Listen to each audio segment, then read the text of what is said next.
Hello and welcome, ladies and gentlemen, to a Curse Entertainment presentation, bringing you guys a game between Team Dignitas and RoX.KIS. That's a radical online extremist conspiracy internet series going into this best of 3 series that is the lower bracket. So this, of course, will mean that whoever is going to be losing 2 games in this series of 3 is going to be going home, unfortunately, with nothing, whereas the other one will be moving on forward to contest whoever will take the winner's bracket next weekend here. So, awesome game so far today, and we're going to see exactly what is brought to the table in this next one here. So, I myself am Blaze, and along with me is Merlini. How's it going, man? Thanks for the introduction, Blaze. How's it going? Really good. A little bit intense after that last one, kind of continuous, continuous spout of talking nonstop, but, you know, going on to this one, maybe it'll be a little quieter. Yeah, that was a pretty exciting game to say the least. Regardless, let's move on to the next one, and we see all 4 bans out already. RoX.KIS with first pick and ban will choose to ban out Magnus and Nyx Assassin, and Team Dignitas will ban out Wisp and Batrider. So no surprises there. Nyx Assassin has kind of fallen off a little bit, but I think he's definitely still worthy of ban in the first stage. How do you feel about this first pick gyrocopter, though? Do you think he's worthy of it when you're giving away heroes like the Lifestealer Lone Druid? I mean, RoX.KIS first pick Gyrocopter in both of their wins over Empire yesterday, so I think they know what they're doing, and although it is a little bit unconventional, they seem to make it work, and BTZ plays a very nasty Gyrocopter, and he can do a lot of work early game, and he do a lot of work late game, and he can't compete against this Lifestealer Lone Druid combo that is a very, very strong 2 counter picks from Team Dignitas. Interesting. So I think that really Team Dignitas is now kind of putting the pressure on where they can go for aggression in the tri-lane as well as in the solo where the Lone Druid is, because in a 1v1 situation, Lone Druid is pretty much always going to come out on top, except for like the most exasperative situations. But along with that, the Lifestealer, whether going aggressive or defensive, is going to put some presence out on the lane. He has a great slow to start off, and he can be aggressive on the front lines. The Bane will limit some of his potential, either through Enfeeble or just a Fiend's Grip, but it does mean that he is going to be locked down just a little bit here and there, and that puts pressure on Team Dignitas to make sure that Bane is interrupted, that the Fiend's Grip expires prematurely, and the Clockwork would have been the best pick to do that, but now they do see that it has been picked up by RoX, so now they have to go for something with a good silence, any kind of good mini stun, lockdown, whatever, and that's going to be pretty much what they're looking to draft up here. Possibly not another solo, probably just going to go with a support pick here. Yeah, I like the 2 pickups from RoX.KIS. Bane, very good pick versus Lifestealer and versus Lone Druid, actually. You can sleep the bear or enfeeble it. And Clockwork, again, he is going to not win the lane versus Lone Druid. Lone Druid is going to get his way if they choose to pair him up in that 1v1 matchup. But his Cog's very good versus Lifestealer. Having more initiation is always nice. If you can separate the team, for example, if Lifestealer goes and initiates, and then you hook shot behind the lines and Cog, that will set up for a very nice Fiend's Grip, and they can try and separate those 2 teams. So Clockwork is just very disruptive in team fights. And if you get multiple people and Cogs, that can also set you up for a very nice call down. So even with these 3 heroes from RoX.KIS, we can see some very nice synergy in between them. So Team Dignitas lacking 2 supports and most likely a solo mid as their last pick. So Jakiro is a very interesting pickup in this situation. The open wounds will set up the ice path. It will enable them to do some really, really powerful AoE damage. And one thing I really like about this is Dignitas with the Lone Druid. The risk of entangle procs makes it very common for you to have to worry about the kind of being caught out by yourself. Just a little bit too far forward, a little bit too far to the side. The Lone Druid can just send the Spirit Bearer into the mix, and one good entangle proc, you'll be caught out in that position. So generally speaking, you're more common to bunch up in that position, especially with the medium range heroes like Gyrocopter and Bane, and from there, there's a lot of potential for you to be clustered up enough for a double stun, a triple stun, a lot of magic damage coming out from Jakiro, and on top of that, the Clockwork, whenever he pops his cogs even defensively, is susceptible to being locked down because it's pretty much just a fish in a barrel for the Jakiro to send an Ice Path or one of his other AoE abilities on through.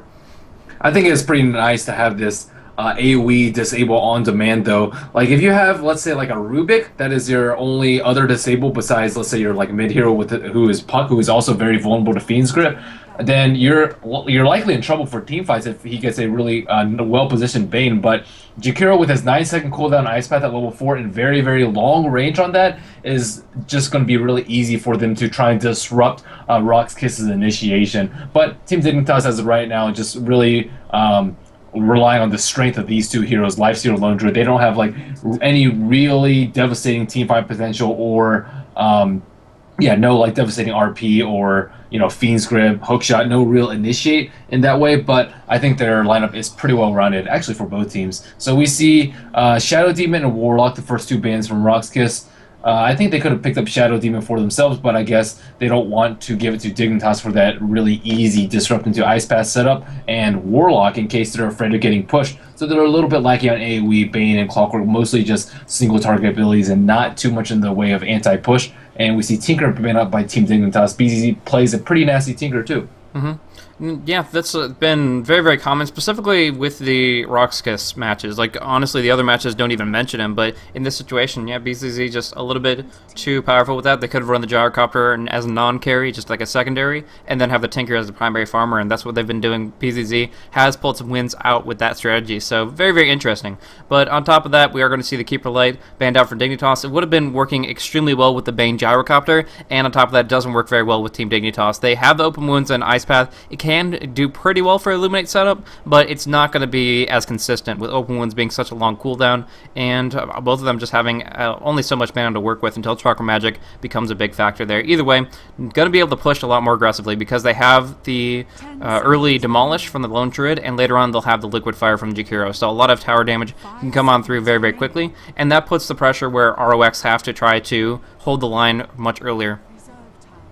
Yep, and not really any like single-minded drafts going on. It's pretty much just a very balanced lineup. They have good tankiness, good farm, good late game, so-so AoE just for both teams. We don't see like a very focused push strat like we saw from EG last game. And as we see these bans up a little bit further, it looks like none of them are doing anything too unusual. So Nature's Prophet, the last ban from RoX.KIS. We have seen Team Dignitas run a solo mid Nature's Prophet, so some people might think like, oh, Lone Druid's already there offline, why would they ban out Nature's Prophet? It's because Snaking does play the solo mid Nature's Prophet, and to pretty great effect. And although it is a little bit unusual, getting early levels up on him and not playing an AFK farming Midas Shadowblade does give you a lot of early game presence, as you can just turn your AAA into a 3v4 almost at any time. Absolutely. So it comes down to the opportunities there within, and the solo mid is what they're worried about for both Warlock and Nature's Prophet. So having taken that out, they have the Bane, they've taken out the Shadow Demon. That means it's going to be hard for them to find a good support to do setup other than Rubik, which he's good against the Bane and pretty good against the Gyrocopter as far as call down and feed grip steals. But beyond that, he's not really going to make a splash as far as what the different compositions are going to break down to. So maybe they look for the Rubik, but for right now, happy to ban out the Shadow Demon, then change their focus over to mid, over to Snake King, who can just dominate with a number of different heroes, which are still on the board, maybe like a Storm Spirit or Queen of Pain. Or even a TA, like we see him play fairly often. We saw him play Puck yesterday too, so just pretty much any of the mid heroes are open, aside from Magnus, who was first banned from RoX.KIS. Yeah, I think they're just going to play like pick a fairly aggressive mid hero, whether it be TA or one of these strong intel heroes. They have the option of running Skywrath, and we have seen teams pick Skywrath against Cog, but I don't know if they're familiar enough with that hero in the competitive play to use it. I haven't seen them pick it or ban it, actually, so I think that is a little bit out of the question. So different options here. I don't know. It's just like these two teams, they've drafted up pretty well with the Gyrocopter being able to really, really capitalize on if a Clockwork gets an initiation. He can follow up with a call down and just his flat cannon damage, so that Clockwork cogs generally will seal the fate of anybody that's trapped within. But they don't really have anything to do with this Lifestealer yet, and they actually pick up the Lycanthrope here. So this is something that we've seen a little bit before, and it was actually picked up on Dread, and he ran it for solo safe lane. So we might see maybe an aggressive try with the Bane Gyrocopter, I'm not too sure. But either way, what it's going to come down to is Lycanthrope's going to add a more potential to use Roshan early, and along with that, we could also see him go for maybe a Basher and a Necrobook build like previously to try to get some disables, some lockdown on the Lifestealer when he has that reduced base attack time. Yeah, I think Lycanthrope's actually a pretty good solution to Lifestealer, and a lot of teams don't really go for that option. They go more for Bane or sometimes Razor or just Magnus to RP him during the rage. But I think Lycanthrope's pretty good. Open Wound almost does nothing for him just because he's constantly hasted with his ultimate, and if he gets an early medallion, Lifestealer actually suffers in the way of base damage or base armor rather, and with early phase and drums pickup, until he gets his armlet, he's not really going to be able to mitigate that huge amount of physical damage coming from Lycanthrope, as well as port from the flight cannon from Gyrocopter, and no AoE to clear the wolves really well. Like, usually you have to be very, very scared when you're farming against a Lifestealer, because Lifestealer can sometimes kill you alone and almost certainly kill you with one other support. But Lycanthrope will just pop his ult, run away, and usually just waste time for other teams. So I think Lycanthrope is a pretty good pick, but them picking Lycanthrope 4th means is maybe a more unusual 5th pick, so we'll keep our eyes on that one. Only 10 seconds left on this and 5 seconds left in the reserve time, but Team Dignitas, no surprise with their pick. They needed a setup stun for Jakiro, as you said, and Rubik is one of the most well-rounded supports. Yep, so a lot of potential there. We're going to see the Beastmaster come on through. That does give a lot of presence when they want to lock down enemy heroes. By having both the Bane and the Beastmaster, you can pretty much guarantee that the Lifestealer is going to be struggling to stay on point. I've even seen, I mean, not recently, but handfuls of months ago, Lifestealers opt to go for a Blink Dagger just to deal with this kind of a lineup, because it's really, really difficult to get in position when you have the Boar Slow on top of you, when you have the Roar getting you just perma-stunned, and the Fiend's Grip as well. So even when they get in that position, you also have to worry about the Clockwork cogs, you have to worry about the Enfeeble. Really, Lifestealer is going to have a terrible, terrible time just trying to find his right target in the middle of a big engagement. So that's going to be rough for him, unfortunately. I guess you could say some of the same things about the Lone Druid's Bear, that they won't commit some of the bigger cooldowns on top of him. But either way, the final pickup is going to be the Storm Spear here, setting up Snaking in the mid lane. He is going to be able to put out a lot of aggression here. So I believe, as far as how it's going to go, Dread on the safe lane solo. They're going to have the Beastmaster picked up by Solo in the mid, and then they're going to go for an aggressive tri-lane of BZZ, Yol, and with Gyrocopter and Clockwork, and then they're going to pick up, of course, Bane to head up top with them as well.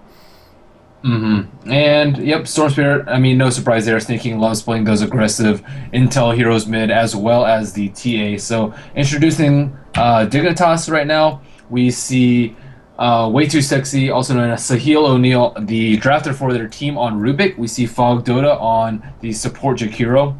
Aoi 2000 on Lone Druid, one of, it seems I just see him play that hero all the time, but very fantastic Lone Druid. And we see LeBron James, also known as Universe, on the Lifestealer, and Snaking, hashtag the King, on Storm Spirit. Yeah. So over here on RoX.KIS, as I was kind of mentioning, Solo is on that Beastmaster, BZZ is perfect, is on the Gyrocopter, Dread is going to be in that Lycan, Bonscore on the Bane, and Yul is going to be the one with Clockwork. Do you feel that there's going to be a 1 versus 1, a Lycanthrope versus a Lone Druid lane? I think so. I think Lycanthrope can do like decently in that lane. He has a lot of right-click potential. Although he might suffer in the way of CS pretty early, I don't think he should die, and he should be able to put out a lot of pressure, similarly to how a Furion can put a lot of pressure on the Syllabary just by right-clicking him with his summons. In terms of like late game for the team, it's not really too much on either team. Like, okay, sometimes when you have specific alignment, you're like, well, I have to end this game before 35 minutes before they get super stacked, but for each of these teams, they both have like decent late game. Gyrocopter and Lycanthrope on the way of RoX.KIS, and Beastmaster can be pretty impactful late game, especially if he picks up an Aghanim Scepter. And on Dignitas, we have Nake's Bombs, and they have, I guess, a little bit stronger late game with Rubik, or sorry, not with Rubik, with Lone Druid, Lifestealer, and Storm Spirit.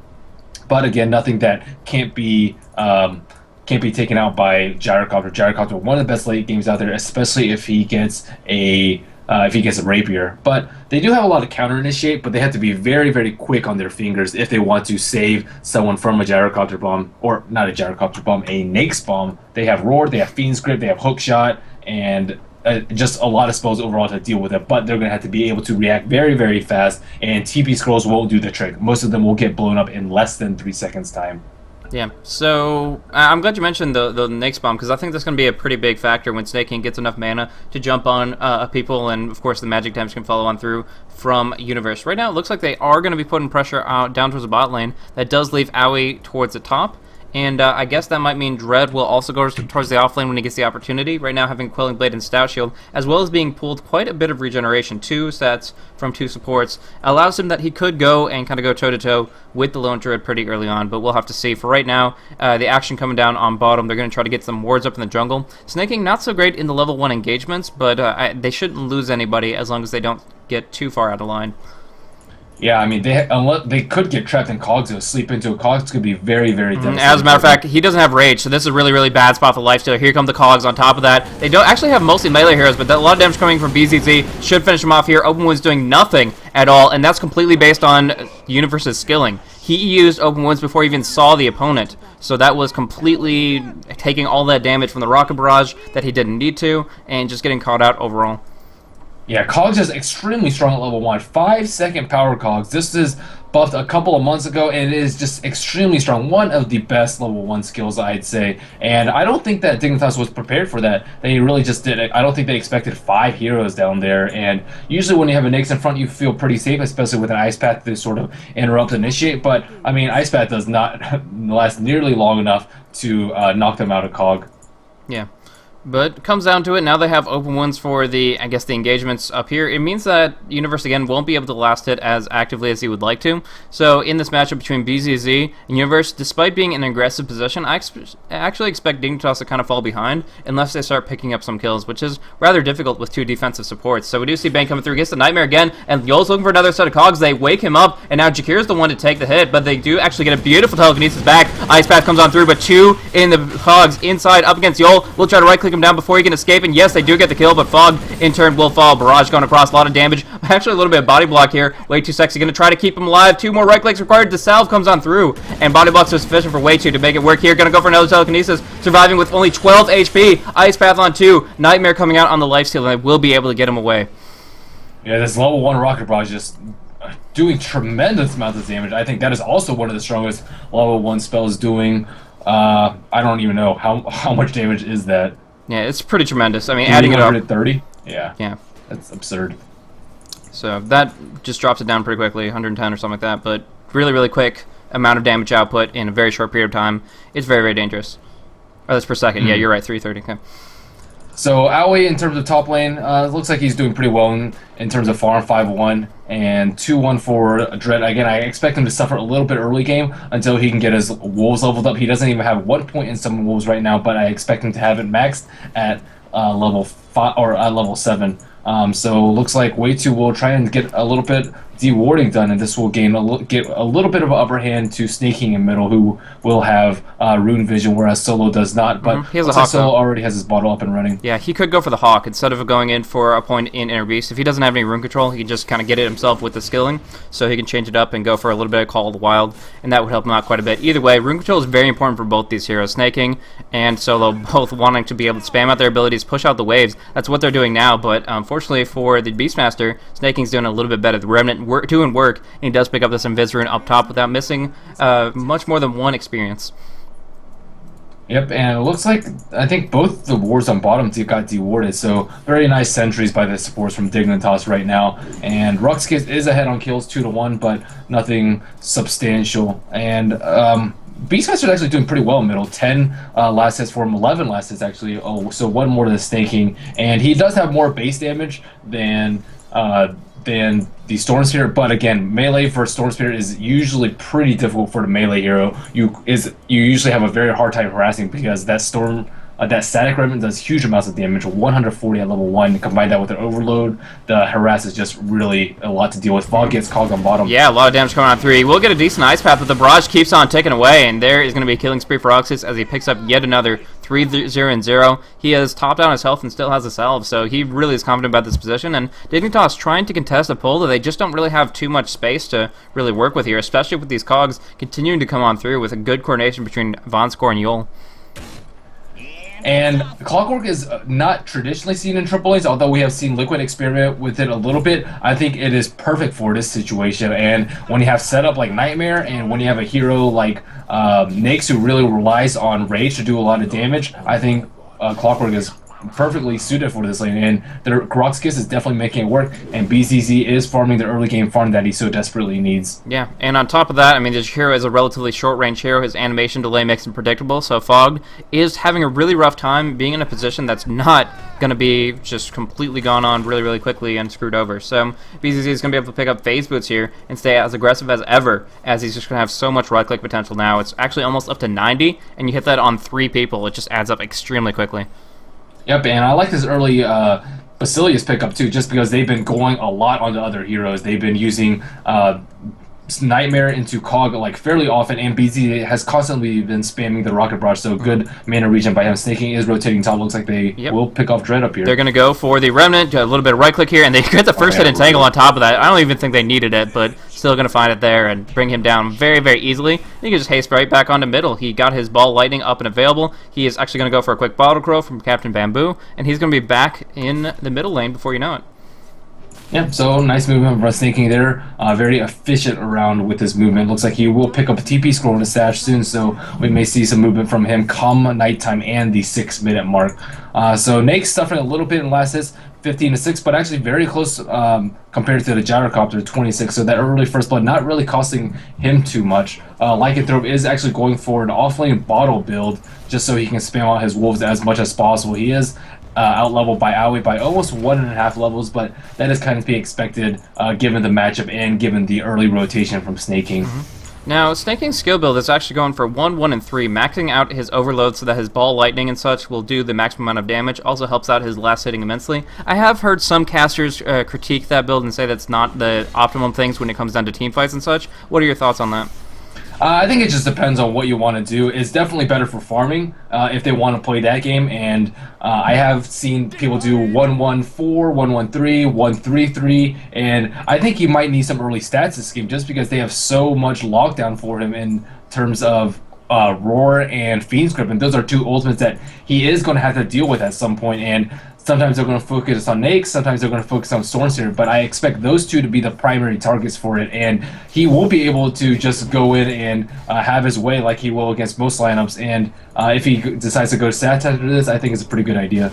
Yeah, so we do see Initiation coming on down, Bond Score being Telekinesis way out into the river. Brain Sap will help him a little bit, but a little body block, a little bit of right click, going for the deny, but they won't be able to make it work with the Fade Bolt, cleaning it up here. So, yeah, just getting a good pick off. That's the problem with no vision. When you get dewarded so early, when you go for those 6-minute rewards, you're going to have some problems. And that doesn't seem to be the case as far as what he was looking for. As we see, he didn't have any wards whatsoever. So is it Clockwork? Yeah. Yol is picking up the Observer wards down there, but it's going to be some time before they can actually take effect, as we do see continuous Bottle Crow coming out from Dread now this time rather than the mid.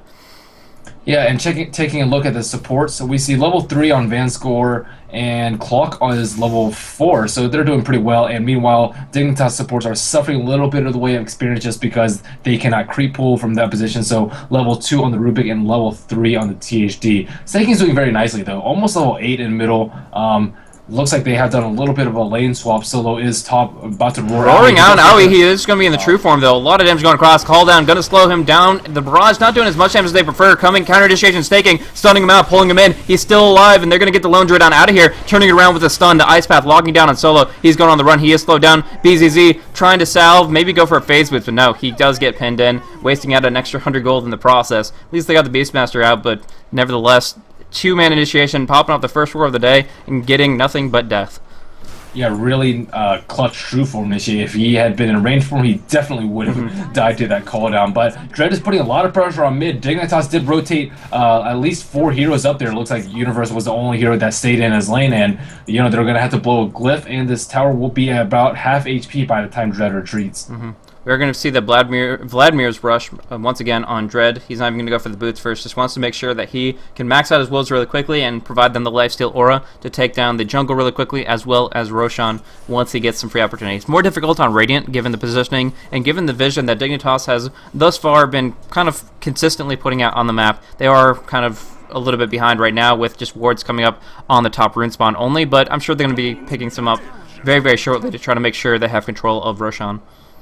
Yep, so kill score still very close to only 1 in favor of Dignitas, 4 kills for them and 3 for RoX.KIS. Gold chart, 750 in favor of Dignitas, nothing significant there, and XP almost at 0, so Universal looks like he's going to rage away from safety, and they will not be able to get a sleep on him into a Cog as they have been doing. That would have been extremely dangerous, that position there. He was actually mid-Nightmare trying to get it on top of him, but he did time the rage perfectly, slowed him up, and was able to run on away, so just good movement, good response from Universe, and now they're going to smoke up on the mid lane, specifically on Solo. He's pretty beefy. He has 8 armor with the Basilius Aura nearby, but here comes the initiation. Double damage up on Snaking, doing the right clicks really quick with that overload. He is going to take some damage from Dread here, but they should be bringing down Solo. Nice telekinesis, stuns on 2, and they get Snaking out of it. The Wolves will pursue but won't be able to bring anybody down. Instead, they just get yet another kill, 5 for 3 in favor of Dignitas here, and they don't lose anything at all.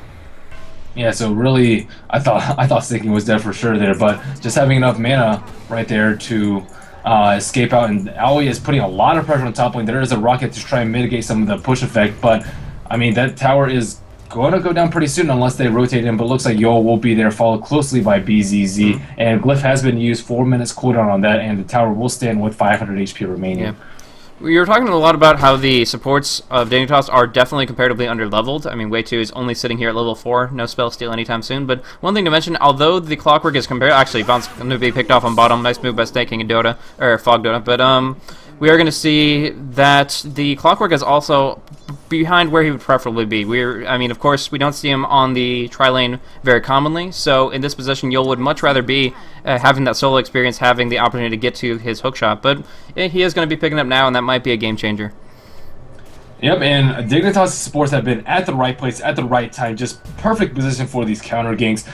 First, the one on middle where they try to counter gank Snaking, and on top where they try to kill Aoi. So yeah, speaking of, coming on down, call down will only connect on the lone druid here. Instead, Ruby taking a lot of hits. He will be dropped with 2 more right clicks, but the roar comes out on Aoi to lock both of them down here, and they do finish it off. So they get 2 kills on out of that. We do have a quick disconnect from Vaughn's score, but the main thing is they got their kills. They have a haste rune active on Beastmaster. Possibly going to look at this tier 1. They do have the siege creep active as well as 3 to tank it up for the moment. So in a pretty good position considering Snaking's the only one to counter push. Yep, and looks like Snaking is going to go for an early Orchid. Only a Sage's Mask in his inventory right now in the way of Orchid, but 844 gold in his bank, so he's doing pretty well in form. 2-0 and 3 score for him. Van score is very close to level 6, 487 out of 600. Once he get that Fiend's Grip, we may see Snaking die a lot more. Yol has actually hit level 6 too after that most recent dive up top, so we'll start seeing some hook shot initiates. So the timing of it is very, very cautious though. They have to be when Gyrocopter has his ultimate available most of the time, because a barrage does a lot, but in general, just going on in that deep into enemy territory where Dignitas have been stacking up together for the most part, and the potential counter initiation from the Nake's bombs that now are kind of online, they actually have to be very, very cautious about how they position themselves and how they go in for hook shots, because it could be a surprise. They've been doing really good counter ganking so far, and I expect that to kind of continue. They RoX.KIS lineup, they want to use their disables, they try to close on in, get a good Fiend's Grip or a Roar, and the Dignitas just come out of nowhere, coming out of the woodwork. They can do some really good turnarounds, and that's kind of what I expect. So it's really about careful timing, not just landing the hook shots simply, but for Yul to kind of decide and very, very precisely maneuver around and make sure that they're getting the initiation they desire. I think that BZZ is playing very well on his Gyrocopter, and we see a lot of early game contribution, unlike a lot of farming Gyros who maybe just go for early HOD or very early Midas, or just farming up for Shadowblade, and we see a lot of action from him. I think he's very adaptable in his Gyrocopter pick, and he can kind of play to suit what exactly his team needs, whether it be the early damage output from Flight Cannon or like the 20 to 25 minute very stacked Gyrocopter with a free farm that we see sometimes. So I think it's very important for him to move around with his team and take some pressure off Dread, who had that rough early game start, especially with that early game from Snaking. And Dread is just having his way with the jungle. Level 8, this is pretty much what we saw the last game too from RoX.KIS, just a 4 people fighting while 1 person farming, and Lycanthrope can farm very, very fast within the jungle, especially with his Vlad's Rush.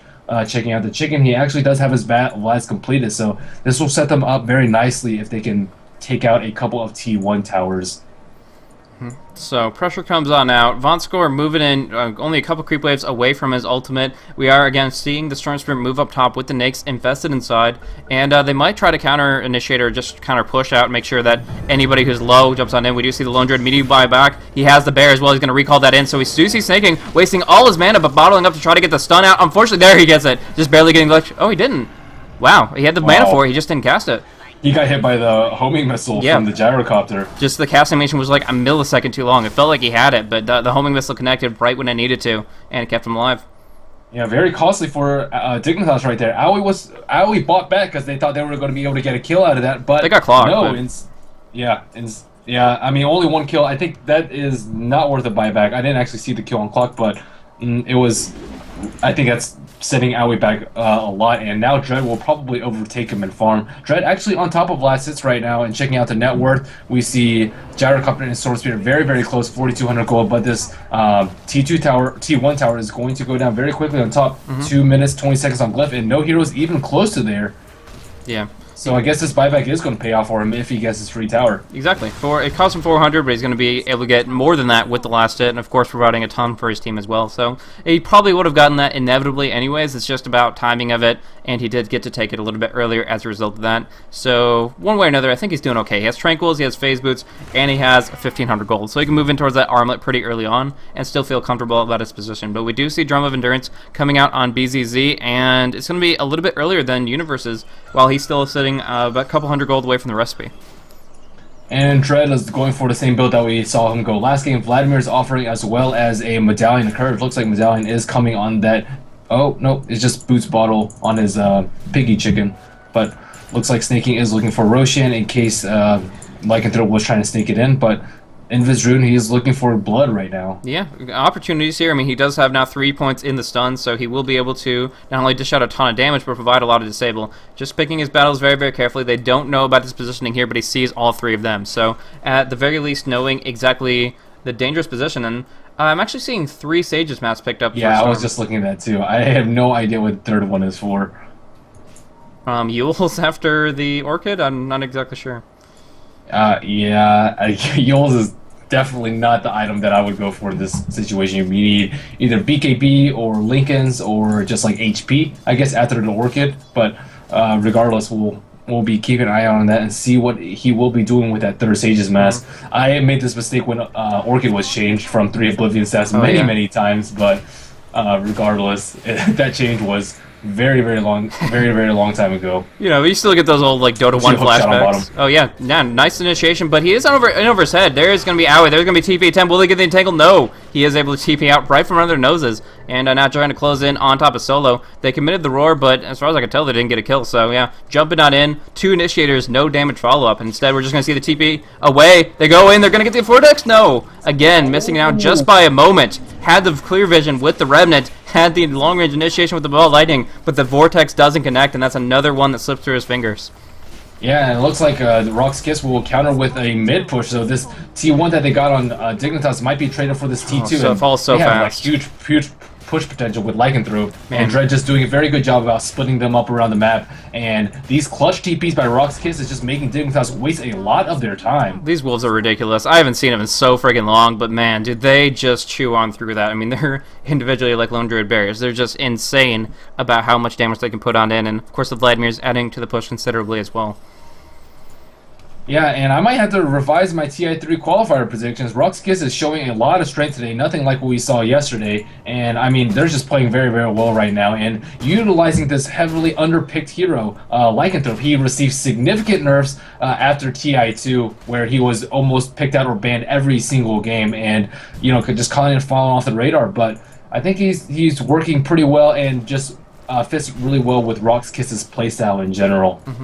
Yeah, that's going to be kind of changing up how things will work if we do see that more often in different drafts, that kind of back and forth, the push and pull of the towers and such, and of course with this Roshan being their next big objective, Treads will come out on the Lycan primarily, but they're going to be looking for possibly taking that Rosh in the near future. Turning a fight into a Rosh is not going to be too difficult for them, and as long as they take the fight itself, which is pretty much reliant on good initiation. Yol or Solo have to jump on in, use their ultimates effectively to single somebody out and take them out early. We actually do see a lot of damage coming into Wave 2 just from these wolves alone, and so that's really, really frustrating for the supports to deal with, but we do see Storm ready to initiate, but although the wolves didn't scout it out, he doesn't seem to have the opportunity. Now looking at Vonskor, doing some D-warding, this could be really bad for him or really good, depending on the timing of the Fiend's Grip, and instead he's just going to get the D-ward off, and nobody's going to initiate from here.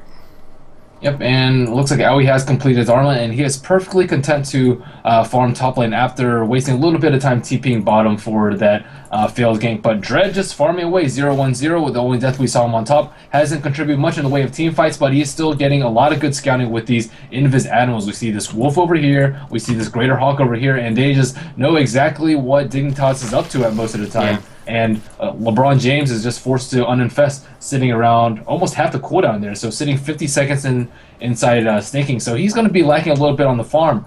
A couple failed ganks and just great scouting in general by RoX.KIS. Exactly. Of course, the Hawk doing a lot here, and also if people don't know, the reason the Wolf is not attacking is he's using his M click, just telling it to move on them rather than attack them. And though they'll be able to sentry it out now, just for a while, it's been providing all the vision they could possibly need. So it's just been really, really nice that they've been able to keep tabs on these big heroes, specifically the Lifestealer, to initiate, and they, as such, they feel very confident in their positioning. They can farm up these Ancients no matter how much they're stacked. They can go ahead and take control of their jungle, and they are very not concerned about what Dignitas bring to the table. We do see smoke coming out. It's going to be BZZ. Going on in the mid lane, there is Yol. He was invis. He's not going to survive unless he gets perfect use of his ultimate. He does hook out to BZZ, who comes out and out of the smoke. He's going to go for a stun on towards the Lifestealer, but doesn't have the backup just yet. So good movement from Yol. They don't have an urn or anything to bring him back up to par, though, so he is going to be sitting on this HP for quite a while. Yep, and yeah, we see a smoke from Vanscore, but nothing really going on there. Oh, he didn't actually rage dodge it, but they're doing pretty well in the way of items. Looks like they want to control this Roshan pit right now, and we see the Hawk set up in position in case Dignitas tries to wrap around. We see two heroes push bottom. They have to take this down very, very fast, but they do have the medallion. And let's see if they have any way to scout it aside from Remnant. And Snaking's nowhere close. They're trying to smoke up, but it's going to die so fast. Yeah, just keeping it up. They had the mechanism used to keep them all up. Yol in a good position there, and then they had the negative armor. They had a bit of attack speed boost from 1 point in Inner Beast, and suddenly that Roche falls with no hassle whatsoever. Just really, really strong movement, and they haven't lost anything. No towers or things along those lines means that they're going to be safe to just keep on turtling it up and moving forward with the right timing, knowing when Dread has maybe a Black King bar available or something else to stay active and stay mobile, and that's going to be their main intention here. Yeah, I'm curious to see whether he is going to go for that Necro that you were talking about earlier. Next can instant infest that for some quick HP gain and to just nullify the mana burn and the true set from it. So I don't actually know where he's going to go with that. Sometimes we see them go BKB, very good versus the magic damage from Rubik and from THD as well as Storm Spirit, but he could also go like, let's say, a Desolator build and just completely try and wreck the Snakes if he tries and play aggressively. That with the Medallion and with a lockdown like Roar, they can just easily kill him in a matter of seconds. Trying to gank up on Snake King. They even drop off the Hawk to get some vision, but they're not going to get the hook shot. He was blocked off by one little creep there. The hook shot will not connect. Solo not finding the Roar. That was very dangerous for Snake King, but he's still going to stay up and kicking. And so far, a very bloodless first 20 minutes of the game. We see it actually sitting at 7-5. Nothing at all like the previous game. Yep, and gold chart 1,500 in the way of RoX.KIS, and 3,000 XP earned. The difference in favor of RoX.KIS again. So I think they've just been doing a good job of moving around the map efficiently, not dying to these storm bombs, and just doing great scouting with their animals and farming, making use of their jungle. Dignitas has been trying to be the aggressor, but unable to find any kills. They've actually lost out on a decent amount of farm time, but looks like both teams will be pushing, and both teams have very good pushing lineups. Ooh, first with Silver. Big TP rotation. Snake King going to go for a ball lightning TP. Should be able to get on out of here. Dread is going to get the Entangle proc with the bear, and will be able to maneuver out as well. So that was like 3 or 4 TPs. Some miscommunication. 3 TPs came on in. Now one in the mid lane. They're getting nothing. There's the Fiend's Grip. They were looking for it. Now Snake King looking for a Vortex. Doesn't have the mana though, and is just going to get cogged on away. Still kind of buying time so that he could just let it expire. And now the Fiend's Grip is on cooldown. They both walk away. Yep, so again, another couple bloodless minutes, and they didn't get the T1 out of that. So now it's RoX.KIS who's just running around trying to get something accomplished, but Dignitas being able to dodge any sort of threats that they're able to give. Yeah, it's honestly just overzealous rotations that didn't pan out for them. The Flowinger is a little too quick, a little too tanky for them to go on, so they kind of shift over towards the Lifestealer, towards the Storm Spirit, and both of them able to get on out with their own little abilities there. So in that position, they used 4 TP scrolls, they got no kills, they lost their tier 2 to the Lone Druid, and it seems like they're kind of falling behind now. We see the gold graph coming down to about 0, and we're going to see Dignitas kind of start moving and taking this away, unless RoX.KIS starts dominating some team fights with this Black King bar and Aegis that Gyrocopter has. Yeah, they really want to force a fight with this Aegis. It's still 3 minutes until it expires, and now they're finally in a position to force a fight here. Yep. So this could be dangerous. As far as like the next bomb, we haven't seen that too much, but there is a lot of potential in this engagement. Specifically, Clockwork going on in right into the ice path though doesn't get good cogs off, and instead just going to get entangled up. A couple right clicks going his way. Cogs in the bear, so they're going to be able to possibly bring it down. But no, here's that next bomb, bringing down Yol quickly with another entangle. More burst. Snaking gets roared up though. A lot of damage coming in from the Lifestealer. Beautiful ice path on 3, hitting on everybody. But here is that damage. Solo walking away just barely, and instead it's going to be the damage from the Lycanthrope that turns it around, bringing down the Lifestealer. Now looking for the Lone Druid. There is going to be actually the follow-up here. Try to bring it down. Nightmare shifts around a couple times over, but finally they go for the kill. Instead, the bear, the Maelstrom procs going across like crazy and doing so much damage. Owie gets entangled. They both will drop. Everybody dying. There is Bane going to town on the Jakiro here. Has the magic wand, has the ice path, can turn this around right now or just keep running. Either way, he needs to keep moving. And yeah, he is going to be able to get on out of there barely. But man, was that close on pretty much all terms. Everybody dropping down to critical levels of HP and then just winding down. Everybody takes a fall. They expend the Aegis, and in the end, 9-9, evening it out.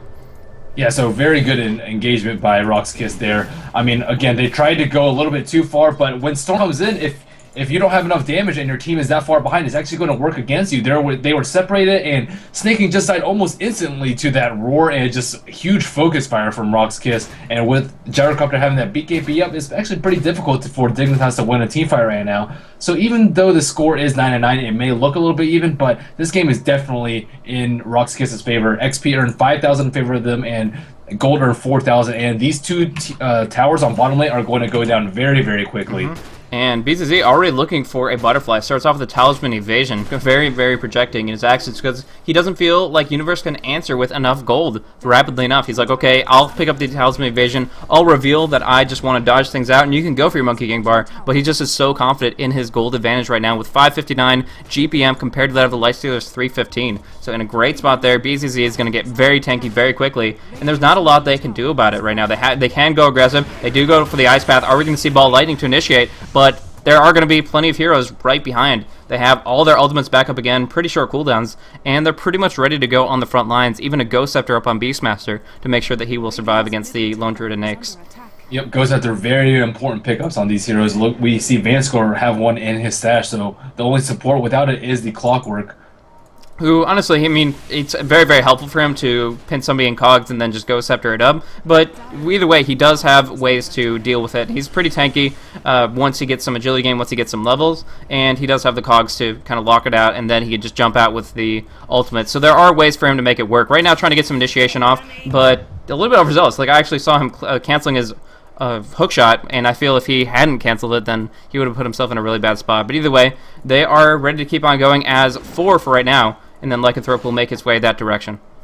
They have some pretty good item pickups on their core too. We see Snaking pick up his Orchid, Malevolence, and Dread pick up his BKB, and he is making his way to join their team, so they will force this issue. There is no T2 on the left side for Owie to contest, but I doubt they will be able to get much more than this T2 considering the pressure on their T3 impending from Owie's Lone Druid.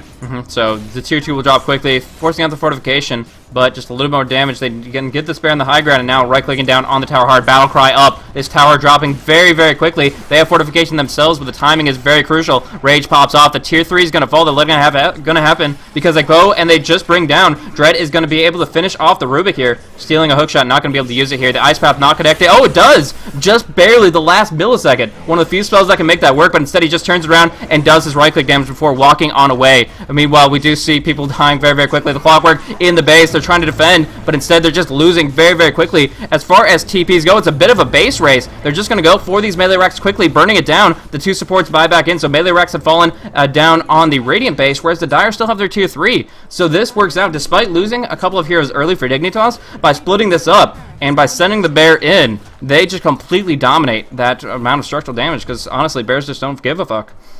Yeah, and they got the range racks too, so a bit of overstepping their bounds by RoX.KIS. I thought they were going to TP a little bit earlier, but Lycan just went balls to the wall, and I mean, I was watching bottom. Did they get their TPs interrupted? No, actually, they just didn't have them, as far as I could tell. Like, they weren't willing to try to move on around. They didn't start TPs because they didn't even jump into it, so they really didn't fall back rapidly enough, and maybe they got one TP interrupted, but I didn't even catch that. Now they lose their courier, and the Eagle Song that was on it, so that's 3 minutes without the Gyrocopter getting that huge boost in his agility.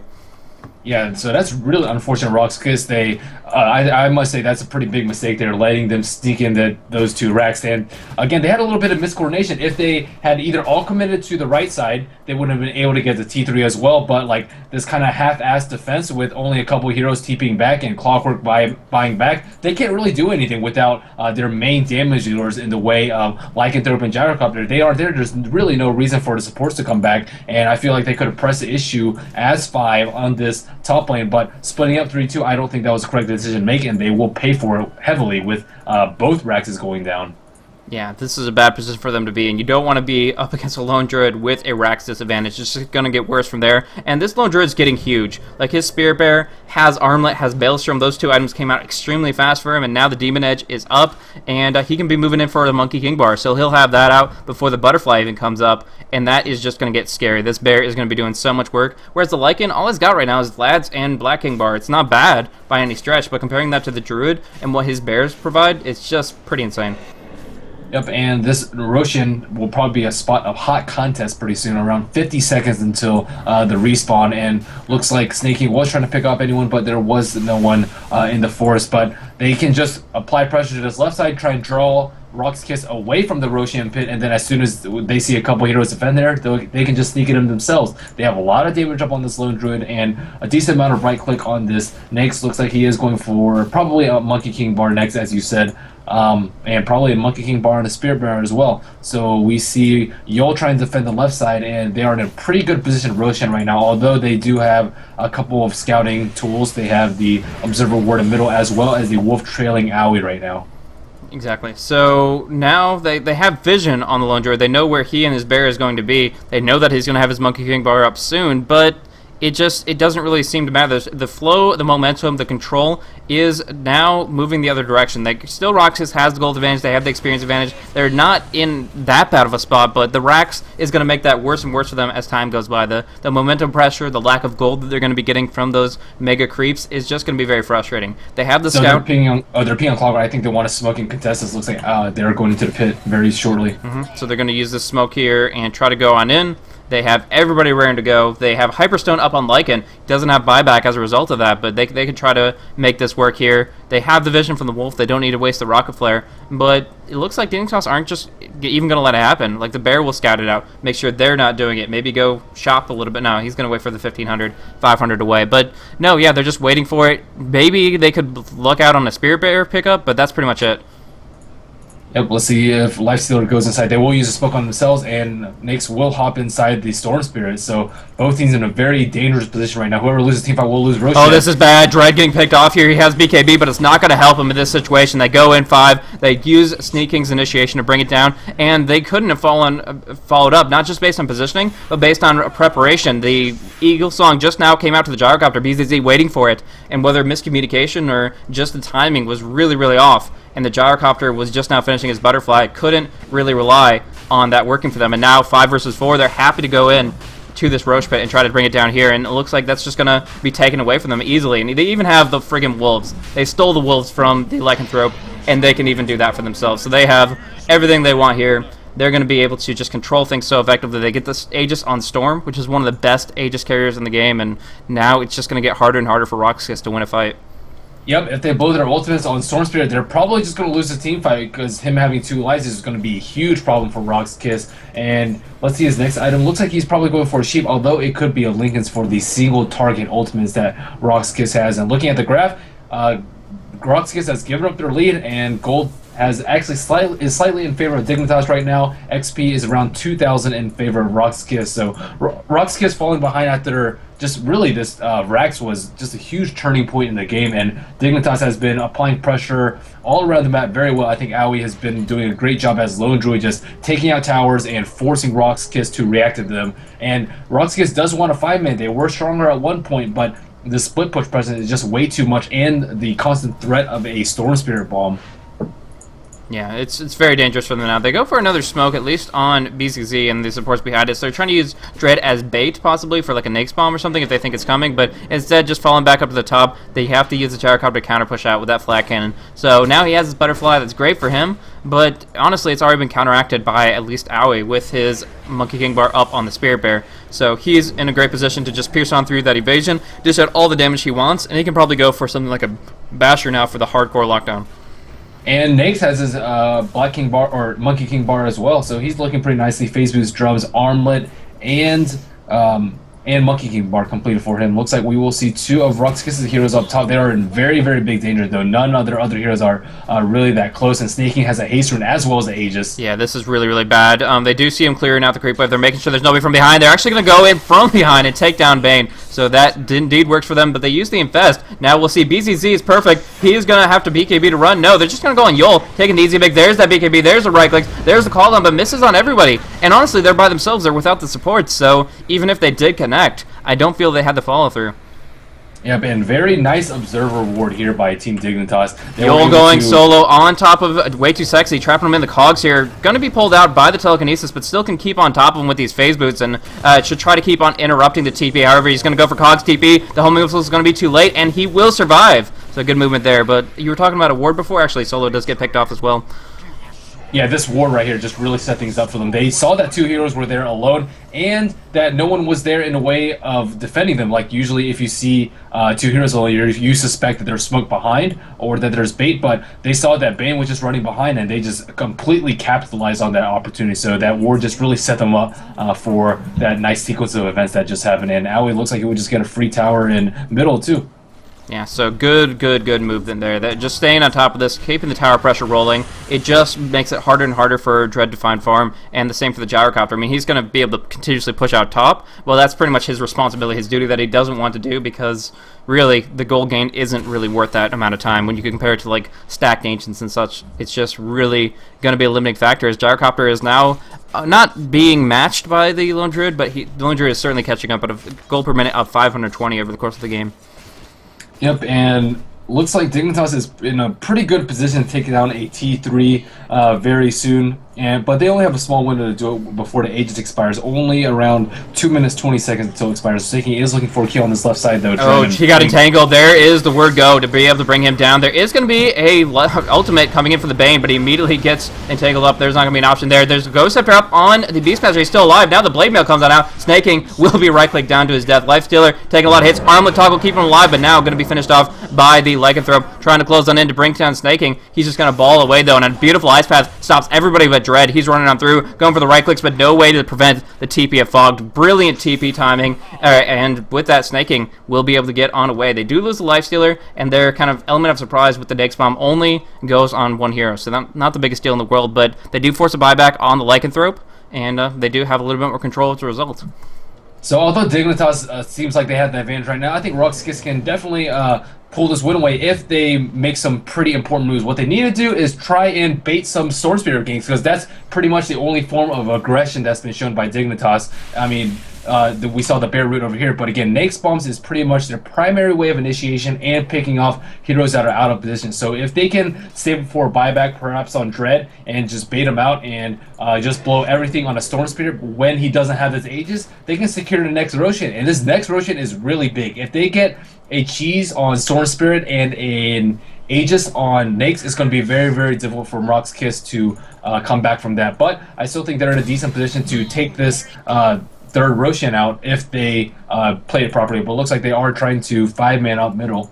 Yeah, but they don't want to split push against the Bear. We've kind of been over that already. Battlecry comes on out. You're going to see a TV back from Way Too Sexy. Going to hold the line while Lone Druid does his work. We're going to see right now just a Spell Steal come on through from the Beastmaster Axes. Good counter push going to go across, but they still lose their tier 3. Ice Path goes on out. They're not going to go past the tower yet. BZZ is perfect, still holding on to the Black Cannon. Yol jumps in on Fog. 4-staffed out. He will be able to survive from this. And now coming on the front lines is Universe. He gets burned down so quickly with that roar. Buys back into it. Going to try to stop with the Rax. Meanwhile, Lone Druid still on bottom, finishing off the Rax in in turn. They can't trade this like this. Snake coming on in. He does get Fiend's Grip. There's not going to be any lockdown for Vonscore, so Storm Spirit will fall. They're getting tons of kills out of this, but Bane gets dropped. Lifestealer still swinging away, going on the run. He actually infests inside, doing some damage to Dread, and now Dread will fall. Buybacks everywhere, but the end result is that the melee racks in mid is traded for possibly the racks on bottom. Right now, the Lone Druid is still doing his work, and he does finish it off. So now TPing away, Aoi will be able to get on out of here perfectly fine. And the recall of the bear should come on through immediately after. So they do all that work. They force out a ton of buybacks, but trading tower racks 1-for-1 when you're already down by 2 really limits how much you can go outside your base.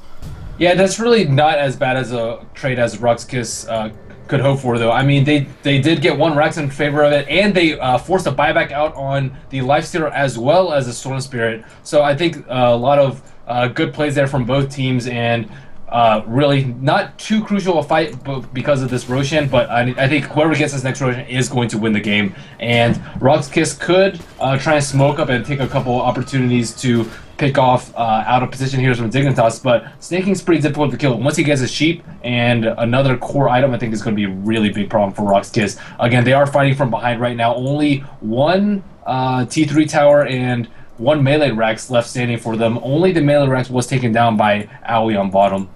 So this is changing things quite a bit. We do see the Assault Cross come out on the Lone Druid, and he's going to be able to do a lot more work in the next engagement, most likely, as you mentioned, in that Roche respawn. That's still 3 minutes away, so right now just getting control of the map, getting some wards up, getting some territory. I haven't seen too much as far as Gem of True Sight action from either team, which is surprising because Beastmaster generally loves to pick up that item, but of course there is no invis, so it's all about warding and all about making sure they have the coverage and the vision. Right now, as far as carry versus carry, we do see BZZ has not only Butterfly, Dominator, BKB, and Drums, but he's also working on crit. How do you feel he compares to the other carries, the Lifestealer and the Lone Druid? I think he's in a pretty good position to survive. Almost all the time, we don't see them go on BZZ unless he's alone, but BZZ hasn't really been caught out that much. Let's see his score. He is 10-1, so he's only died 1 time this game. The bigger target has been Dread, so I think it's a really good that BZZ is very stacked. He is on top of the net worth chart right now, 1,500 ahead of Aoi, and the next 2, Lycan and Lifestealer, are just very close together. So I think it's very important for Gyrocopter to get damage because he is given the opportunity to just flack away at people. Now, the Lifestealer is moving in for Bashker, and that's something I mentioned a little bit before, but now it seems to be a little bit less effective. When you consider the potential to go Scepter for Solo and Vonscore, it means that they are going to be able to almost guarantee an ultimate coming on through, though. BZZ picked off here. No, not even a chance for a Black King bar usage. Just gets dropped. So painful for him. They pop out the Ghost Scepter for Solo to try to get a roar off. Does put it down on top of Universe. We're going to see actually a stolen Fiend's Grip going out on top of the Lycanthrope, still doing damage to Universe. Bursting it down very quickly. They get cleaned up. Triple kill for Universe in the end. Gyrocopter brought back. He's doing a lot of damage with Flack and the call down. Gonna finish off Fog. No! They're actually gonna have to rely on the homing missile to do that. Nice armlet toggle coming out of Universe. He survives the last Flack and hit, and now they only have to worry about this missile, which should be brought down, or the urn just keeps him up anyway, so not a big deal. But oh my goodness, the survivability. 1 shot away was Jakiro. He was gonna die to a Flack and shot. Ghost Scepters it. Again, the same thing for Universe. He armlet toggles it. They both survive, losing nobody, forcing a buyback on the Gyro, and getting 3 kills. Yeah, very desperate fight for RoX.KIS. I think I was just talking about how BZZ hasn't really been picked up, but he was a little bit too far away from the scene. They tried to react with a Fiend's Grip and a Primal Roar to save him, but it was too little too late, and without that T3 tower there, it takes them a pretty long time to get there, and without that T2 especially. So Lycanthrope spent his gold on Assault Kara, so him unable to buy back is pretty costly too. Roshan does respawn in 30 seconds, but it looks like they just want the range racks out of this. Could just try to send something in, but right now, kind of the positioning of Aoi is back on that mid lane. His focus is there. They're kind of splitting it up a little bit here and there. Will go for the respawn on the bear after he TP's out to safety. They're actually losing some HP on their range racks in mid. There is going to be the hook. Yol bringing down Lifestealer. He does get pulled on outside the cogs. He's going to go for the rage and the armlet activation, but cannot TP. No turning it around onto Yol. The macro fire goes on down. Damage coming out. It's enough to bring down Yol, and they can just walk away from this, having substantially won. But with this roar coming out on Universe, they are going to actually lose him in turn. So trading Clockwork for the Lifestealer, not what you want, especially when you just lost your range racks on the mid lane due to the creeps. They do put about almost half of the melee racks HP on the mid lane down, as well as a tier 3, but difficult to say whether or not it's worth it when you consider there's no buyback on the Lifestealer and Roche is up. I think RoX.KIS can't wait right now. If they wait, Dignitas is just going to take Roshan while they push out their lanes. They don't have any T3s right now, but they have to make a desperate move without Naix being up and without being a buy. I mean, I think he has enough money for buyback actually, but if they get his Roshan, I think it's just a good game right now. Yeah, he actually does indeed have that. I don't know why my either graph or my eyeball's messed up. Either way, he is going to be able to buy back if necessary, but right now they're just going to be able to go gung-ho on this Roshan and try to bring it down very, very quickly. No smoke or anything like that. They're just going down mid lane, and they're going to go for the Chi-Chi all in, I think, because literally they've lost their top racks, their bottom, and they've exposed their mid. They know they can't play the split push game anymore. The fact that Lone Druid isn't in their base right now means they have this opportunity where they can go in without having to just watch their bear play a deconstruction crew. But we are going to see them go in. This is going to be the last fight of the game, 100% guaranteed. As far as Aegis Immortality on the Storm Spirit here, as far as Cheese, it's on the Lone Druid, and now we go on in the last fight of the game, going for the GG on the tier force here. Everybody's going 5v5, no split push, no games. This is it right here, the final battle. Going across, going on advanced score. He pops off the Ghost Scepter. The Spirit Bear trying to do work. They do have two of these, so trying to make use of it very, very quickly. Scythe of Vice from the back end. Bonds is disabled, can't get the Fiend's Grip on life, so doing a lot of damage here. Gyrocopter instead is getting Fiend's Grip off himself. BZZ was stolen by the Rubik. He's locked down. He is destroyed. Lifesteal and Owie 2000 burning down everybody, and the only people who remain when the dust settles are those that have to buy back. That is it. They might as well call a good game. They've committed so much to this all in at the end, and that's it there. Dignitas take this game 41.5 minutes in.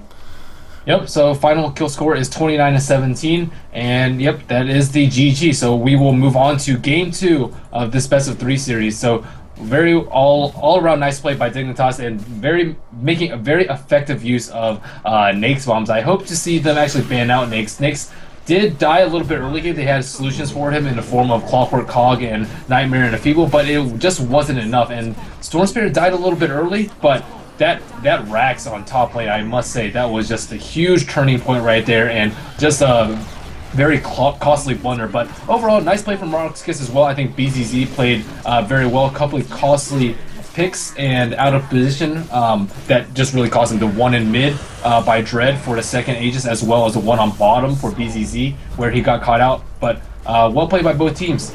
Indeed. You were mentioning that you want to see the Lifestealer banned. I would much rather see them, if not banning the Lone Druid, then respecting it a little bit more, because the attempt to base race, the attempt to go for even exchanges, when you have the bear with all that farm just mashing down on your tower, it just doesn't make any sense in that situation. So they kind of went aggressive. They wanted to try to go for taking some permanent advantages, and in the end, at best, they broke even. In most situations, they just lost it. So very, very painful for them in that regard. They go in for the all-in, but they don't cut it. Even with Gyrocopter being as farmed as he was, I gotta say, MVP right there, way too sexy, stealing up Fiend's Grip every chance he got, and using it to great effect there on the Gyrocopter. So good movement, good timing, good positioning, whatever it was, they were able to lock him down, and that was their damage. That was all that they had to bring to it. So really, really well done. Dignitas take this first game here, and we'll be seeing if they can seal the deal with a second game, or if it's going to be going into a match 3. Anyways, thank you guys so much for tuning on in. This is the Cursed Invitational, and this is, again, still the lower bracket from these two teams deciding who's going to be going up against whatever the decider is for the winner bracket final, which is between Na'Vi and Team Liquid. I myself am Blaze. You can check me out at twitter.com/blazecasting. And for you, Merlini? I am Merlini. You can check me out on Twitch, YouTube, Facebook, Twitter, all the same, /Merlini Dota. Thanks everybody for watching. Going on to the next one. Thanks, guys.